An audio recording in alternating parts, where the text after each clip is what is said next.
Hi, I'm Reverend Simeon, and I'm really sorry that I can't be with you in person today. But what I thought would be nice was if I were to record a video and we could talk about the things that we would have talked about if I'd have been there with you. So, this week you've been looking at Holy Week, which is the week that leads up to Easter, and when the church remembers all of those things that happened to Jesus in that week leading up to Easter Sunday. Today we're looking at Maundy Thursday. Now, I wonder, do you like having friends over to stay? Or maybe you like going to friends' houses and playing with them there? Well, Jesus liked to spend time with his friends too. And this Thursday of Holy Week is the day that we remember the Last Supper, when Jesus had that last meal together with his friends.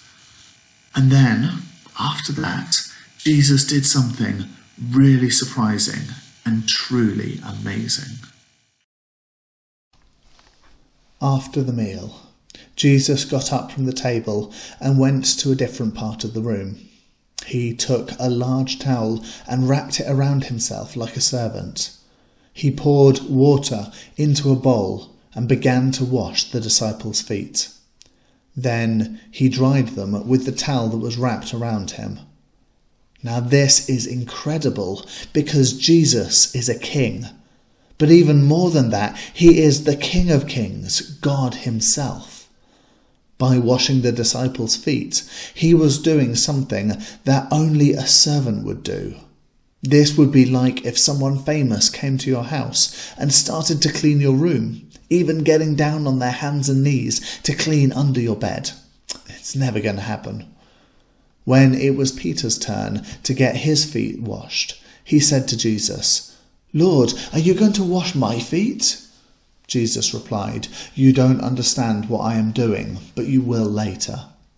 "No," said Peter, "you will never wash my feet." He said this because he didn't feel right having Jesus wash his feet. He knew that Jesus was very special.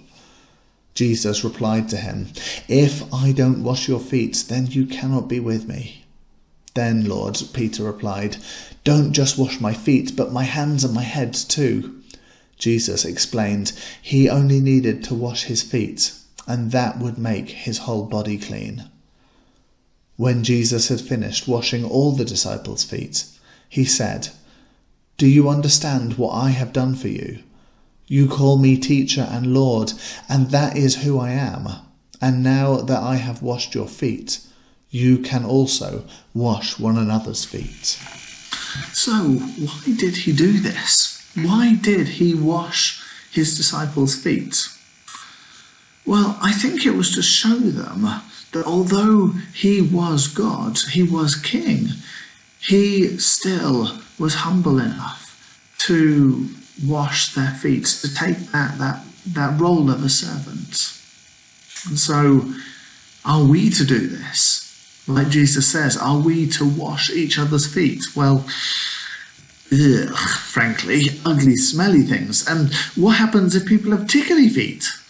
Well, I don't think it's actually about feet. I think what he's talking about is more about how we treat other people. And I think he's got two things to say about that. One is that we need to be humble, which is that we're not thinking that we're better than other people. And the other is about serving others. And that's what Jesus did. He took on that job of a servant for his friends. And so what should this look like for us? Well, I think it's about helping others out, about doing nice things for others and being kind. I wonder if you could come up with other ideas of how you could serve others. And not just your friends, but others that you wouldn't normally do things for. So I'm going to close in prayer. And if you want to make this prayer your own, then you can say Amen at the end. Dear God, Thank you that you sent Jesus to come and live on earth and to experience all the things that we experience.